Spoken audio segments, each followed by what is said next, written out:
le bruit métallique d'une clé à cliquer tombant sur le sol en béton a résonné dans tout le garage, se mêlant au bourdonnement fatigué des néons et à l'odeur acre et omniprésente de vieille huile de moteur. Lucas Dubois leva les yeux, le visage tendu, au moment précis où la voix de Stéphane Mercier traversa l'atelier comme une lame de rasoir. « Tu es devenu fou, gamin ? Tu as perdu la tête ?» Stéphane, engoncé dans un blazer sombre qui jurait avec l'environnement, avait le visage durci par la colère, crachant chaque mot comme s'il prononçait une sentence irrévocable. Lucas était toujours agenouillé près du pont élévateur hydraulique bleu, sa combinaison de travail maculée de taches sombres, son front marqué d'une éraflure récente et une ecchymose violacée qui commençait à s'assombrir près de son œil. Il n'avait même pas eu le temps de se nettoyer, il avait simplement essayé de terminer une dernière réparation avant l'heure de la fermeture, un service non officiel pour aider quelqu'un dans le besoin. De l'autre côté de l'allée d'outils, une femme noire âgée, vêtue d'une simple robe beige et serrant son sac à main contre sa poitrine comme un bouclier, observait la scène, les épaules rentrées. Son regard n'était pas celui de la curiosité, mais celui de la douleur, comme si chaque cri l'atteignait personnellement, comme si chaque mot dur était une pierre lancée dans sa direction. Son nom, Lucas ne l'apprendrait que bien plus tard, était Monique Leroy, mais à cet instant précis, elle n'était que la dame dont la berline refusait obstinément de démarrer. Stéphane fit un pas de plus, s'approchant si près que Lucas pouvait sentir son haleine chargée de café et de fureur. « C'est moi qui commande ici, et je te dis que tu viens de donner des pièces, de la main-d'œuvre et du temps gratuitement. Tu sais ce que ça signifie, ça ?» Lucas déglutit difficilement, sa gorge soudainement sèche. « Ça signifie que j'ai aidé quelqu'un qui en avait besoin. Ça signifie que tu as volé l'entreprise. » Rétorqua Stéphane en désignant la berline garée près de la porte, le capot encore tiède. « Elle a dit qu'elle n'avait pas les moyens de payer, et toi, tu as décidé de jouer les héros. Il n'y a pas de héros ici. Ici, il y a des règles. » La dame fit un pas timide en avant, comme pour intervenir, mais aucun son ne sortit de sa bouche. Ses mains tremblaient légèrement, ses doigts crispés sur le fermoir de son sac.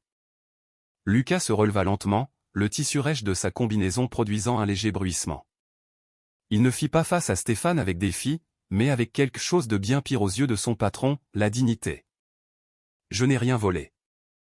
J'ai utilisé un peu de produit d'étanchéité et 2 cosses de batterie. » Sa batterie était simplement à plat.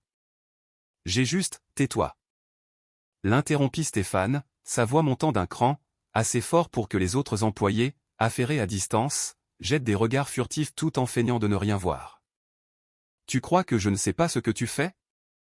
Tu veux me faire passer pour un imbécile ? Tu veux que tout le monde vienne ici pleurer des histoires tristes et reparte sans payer ?» Lucas sentit une vague de chaleur lui monter au cou. Il aurait pu répondre avec la même rage, mais l'image de sa mère, Sandrine, lui vint à l'esprit.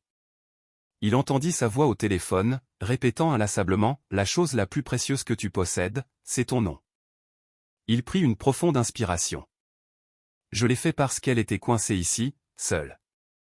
Elle allait dormir dans sa voiture si elle ne démarrait pas. » Stéphane éclata d'un rire méprisant. « Alors offre-lui un lit aussi. Vas-y. Donne-lui tout le garage. Donne-lui mon salaire. » Il se tourna vers la dame, s'adressant à elle comme si elle était un problème à éliminer, pas une personne. « Vous pouvez partir, madame.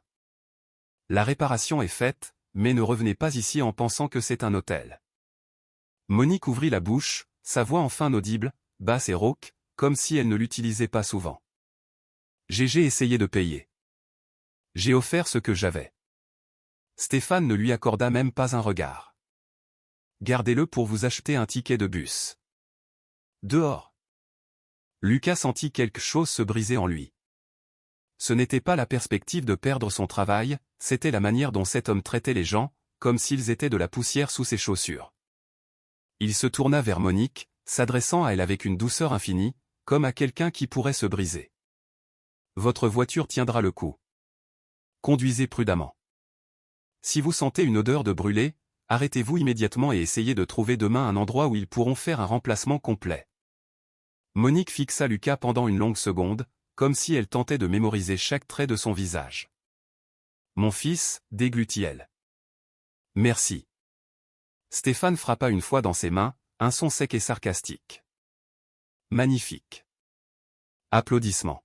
« Maintenant, réglons ce qui compte vraiment. » Il plongea la main dans la poche intérieure de son blazer et en sortit un papier plié en 4. Vous êtes licencié. Pour insubordination et préjudice à l'entreprise. Signé. Le garage sembla rétrécir autour de Lucas. Il entendait les battements sourds de son propre cœur dans ses oreilles. Le monde se remplit soudain de petits bruits insignifiants, une goutte d'huile tombant d'un moteur, une radio lointaine jouant une chanson triste, un compresseur qui relâchait de l'air dans un sifflement.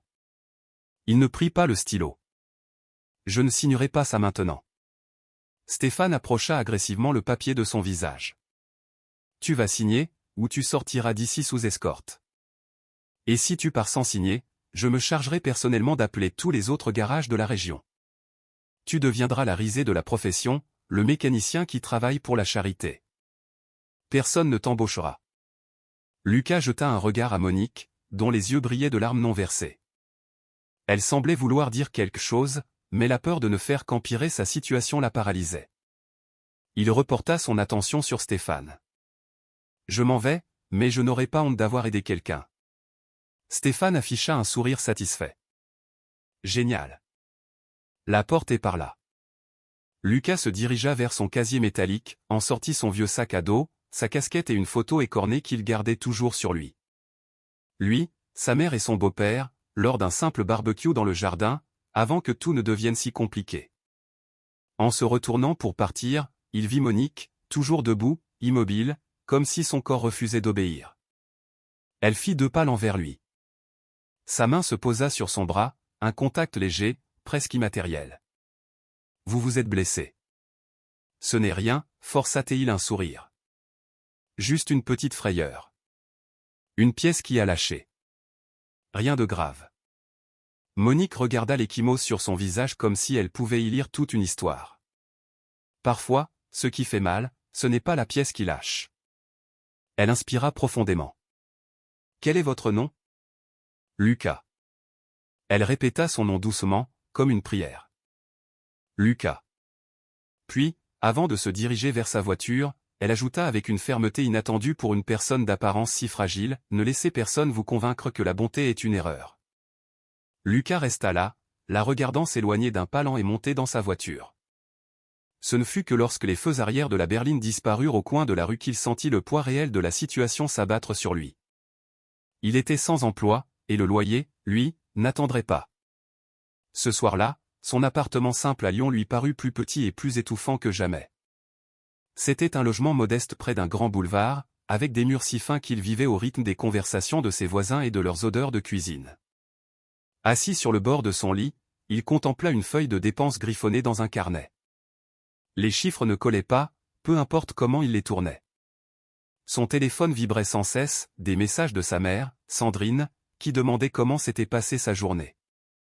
Il ne voulait pas lui mentir, mais il ne voulait pas non plus l'effrayer. Il ouvrit le réfrigérateur. Ce qu'il y vit était un résumé de sa précarité, une boîte d'œufs, 2 citrons, une bouteille d'eau et un tupperware contenant un reste de riz qui ne ressemblait plus vraiment à du riz. Il referma la porte doucement, comme si le bruit pouvait trahir sa honte. Dans le miroir de la salle de bain, l'échymose semblait plus sombre, un rappel tangible de sa journée. Il la toucha délicatement. La voix de Stéphane résonnait dans sa tête, « Je me chargerai d'appeler tous les autres garages ». Stéphane n'était pas du genre à lancer des menaces en l'air. C'était le type de personne qui prenait plaisir à écraser ceux qui ne pliaient pas. Lucas s'assit sur le sol froid, le dos contre le mur, et pour la première fois depuis longtemps, il laissa la peur l'envahir complètement.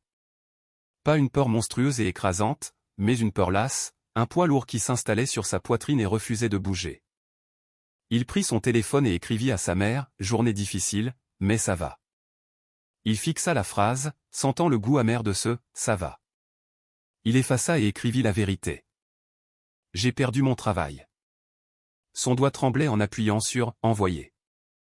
La réponse fut quasi instantanée, avec la rapidité de ceux qui n'ont jamais vraiment le sommeil tranquille quand ils aiment. « Mon fils, respire. Tu n'es pas seul. » Lucas ferma les yeux. Le mot « seul » était précisément ce qui lui faisait le plus mal, car c'était exactement comme ça qu'il se sentait, seul dans une grande ville, avec des mains calleuses et un cœur qui ne savait pas être froid. Le lendemain, il se leva tôt, par pure habitude. Son corps croyait encore qu'il avait un poste à prendre. Il enfila une chemise simple, prit son sac à dos contenant son CV froissé et sortit dans les rues encore fraîches de Lyon, croisant les commerces qui ouvraient et les gens pressés. Il entra dans 3 garages. Partout, la réponse fut la même, une variation polie du même refus, « Laissez-nous votre CV. On vous appellera ». Dans l'un d'eux, le propriétaire, un homme au visage buriné, examina la date de son dernier emploi et fronça les sourcils. « Stéphane Mercier ?» demanda-t-il, comme si le nom avait un mauvais goût. Lucas sentit un frisson le parcourir. « Oui, je travaillais au garage du Sud en Provence. » Le propriétaire croisa les bras. « Je connais Stéphane. Il a la langue bien pendue. Et quand il parle, on préfère éviter les maux de tête. » Lucas essaya de garder un visage neutre. « Vous voulez connaître la vérité ?» Le propriétaire haussa les épaules. « La vérité ne paie pas les procès. » « Désolé, gamin. » Lucas sortit de là le cœur lourd, une rage silencieuse le consumant de l'intérieur. Ce n'était pas une rage explosive, mais une braise qui brûlait lentement et l'épuisait. Il s'assit à un arrêt de bus, regardant les voitures passer, chacune semblant avoir une destination, un but, sauf lui. En rentrant chez lui, il trouva une note glissée sous sa porte. C'était le propriétaire. « Le loyer est dû dans 7 jours.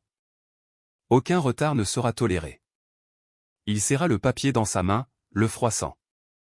Un instant, la peur lui murmura des choses laides, « Tu aurais dû être comme tout le monde. Tu aurais dû la laisser se débrouiller.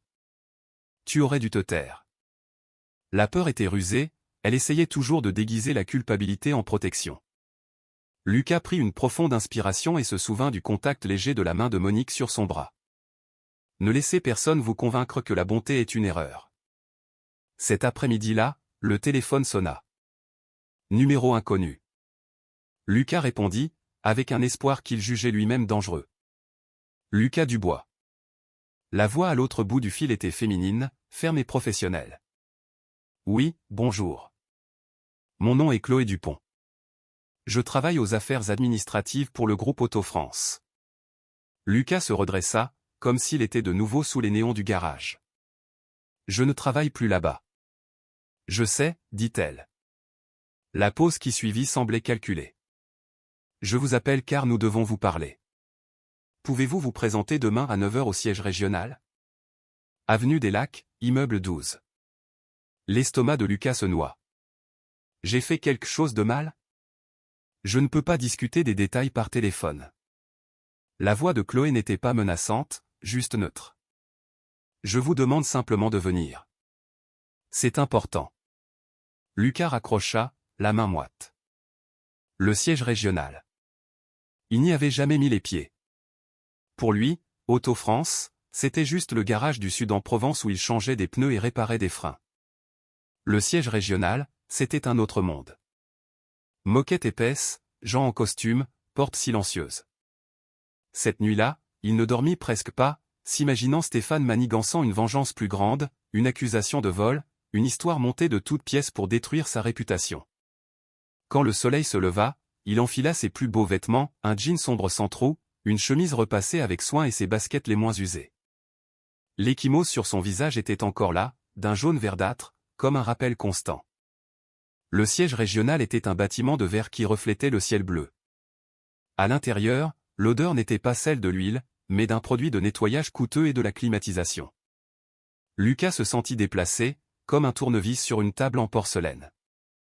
La réceptionniste vérifia son identité, lui donna un badge visiteur et lui indiqua l'ascenseur. À l'étage indiqué, Chloé Dupont l'attendait. C'était une femme grande, aux cheveux relevés en un chignon strict, avec un regard trop attentif pour être purement bureaucratique. Elle lui serra la main fermement et le guida à travers un couloir silencieux. « Ça va ?» demanda-t-elle en jetant un coup d'œil rapide à son visage. « J'ai connu des jours meilleurs. » Elle ne fit aucun commentaire. Elle s'arrêta devant une porte avec une plaque, salle 4B. « Vous pouvez entrer. » Lucas entra et son monde bascula. La salle était vaste, avec une longue table de conférence et des chaises alignées. À une extrémité, dos à la grande baille vitrée qui offrait une vue panoramique sur la ville, se tenait Monique Leroy. Elle portait un manteau élégant sur un chemisier clair, ses cheveux gris parfaitement coiffés. Son sac à main modeste avait été remplacé par une mallette en cuir noir posée sur la table. À ses côtés se trouvait un homme en costume qui ressemblait à un avocat et une femme avec une tablette qui prenait des notes. Lucas se figea. Une seconde, il crut rêver. La même dame en robe beige, tremblante dans le garage, était maintenant assise là comme si cet endroit lui appartenait. Monique lui sourit en le voyant, un sourire chaleureux mais teinté d'une tristesse ancienne. Lucas. Il fit un pas en avant sans s'en rendre compte. Madame le roi. L'homme en costume se racla la gorge, comme pour ramener la réunion à un niveau plus formel. Chloé ferma la porte derrière eux. Monique désigna la chaise en face d'elle. Asseyez-vous, je vous en prie. Lucas s'assit lentement, posant ses mains sur ses genoux pour qu'elles arrêtent de trembler. Je ne comprends pas. Monique posa ses mains sur la mallette. Je ne me suis pas présenté correctement l'autre soir, et c'était nécessaire. Elle prit une profonde inspiration. Mon nom complet est Monique Marlin-Leroy. Je suis la présidente du conseil d'administration de la Fondation Mobilité Leroy et l'actionnaire majoritaire du groupe Auto-France.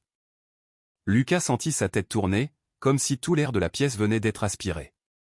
Vous êtes l'une des propriétaires. Monique termina sa phrase calmement, sans aucune fierté, comme si c'était un fardeau plutôt qu'un trophée. Je n'aime pas le dire, mais vous avez le droit de le savoir maintenant. Lucas laissa échapper un petit rire nerveux. Alors, cette voiture, Monique hocha la tête. C'était la mienne. Je me suis rendu dans ce garage intentionnellement. Le sol sembla se dérober sous ses pieds. Pourquoi? Monique regarda par la fenêtre un instant, comme pour y puiser du courage. Parce que j'ai besoin de savoir qui influence la vie des gens quand personne d'important ne regarde. L'avocat consulta ses papiers, prêt à suivre un script. Monique leva la main pour lui demander de se taire. Je suis né dans un quartier où le garage était une question de survie. Mon frère, mon père, des gens qui travaillaient de leurs mains. J'ai vu des hommes bons être écrasés par des petits chefs. Elle reporta son regard sur Lucas. Et j'ai perdu un fils. La phrase tomba dans la pièce comme un drap lourd. Mon fils s'appelait Damien, continua Monique, sa voix devenant plus basse. Il aimait les voitures. Il aimait les réparer, il aimait t'aider. Un jour, sur une route de campagne, il s'est arrêté pour aider quelqu'un en panne. Il a été fauché. Il est mort avant d'arriver à l'hôpital. Monique cligna lentement des yeux. Depuis ce jour, j'ai commencé à mesurer les gens différemment. Non pas par ce qu'ils gagnent, mais par ce qu'ils font quand il n'y a aucune récompense à la clé. Lucas sentit une boule se former dans sa gorge. Je suis désolé. Merci. Monique ouvrit sa mallette. Ce soir-là, j'ai dit que je n'avais pas les moyens de payer. Ce n'était pas tout à fait un mensonge. Je n'avais que très peu d'argent liquide sur moi.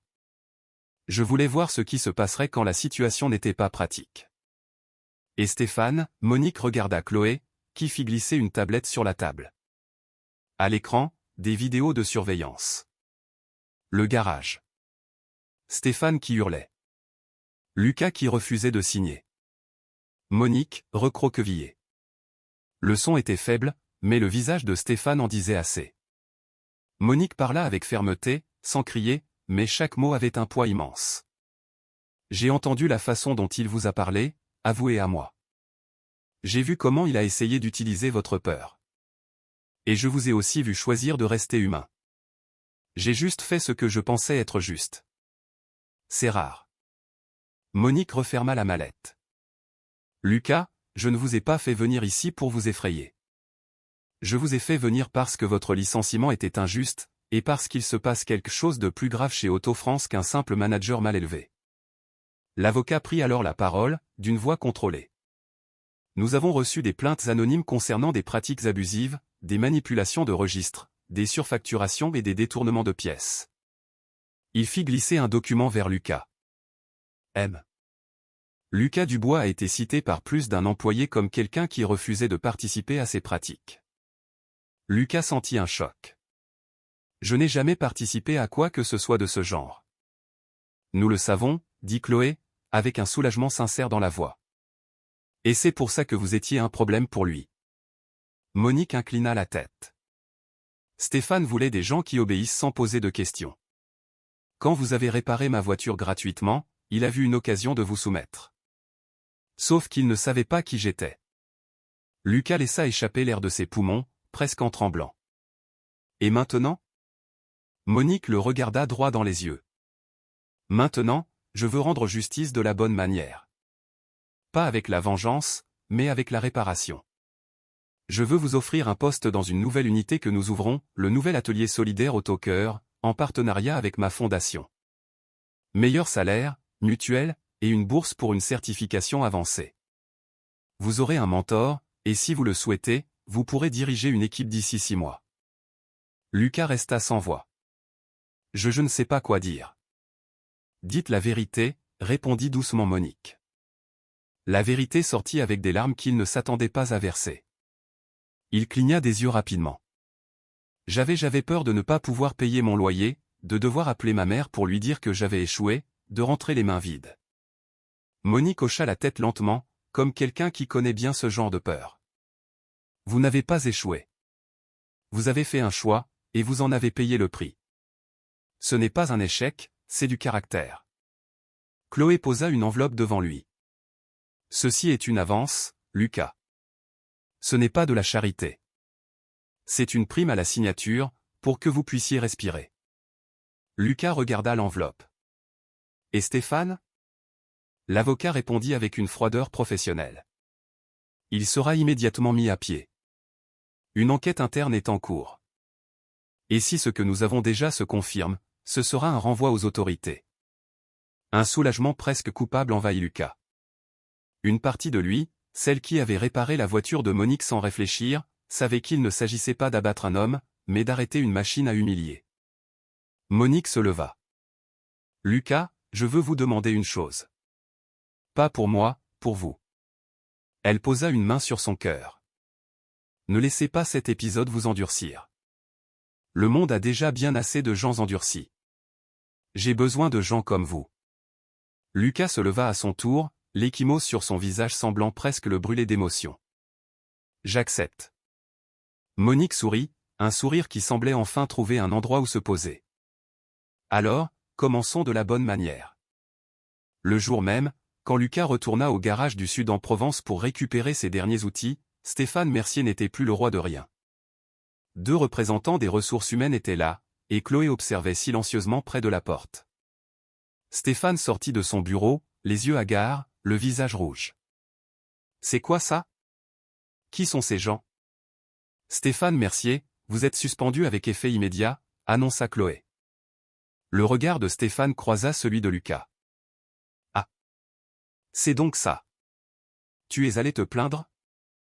Lucas ne répondit pas tout de suite.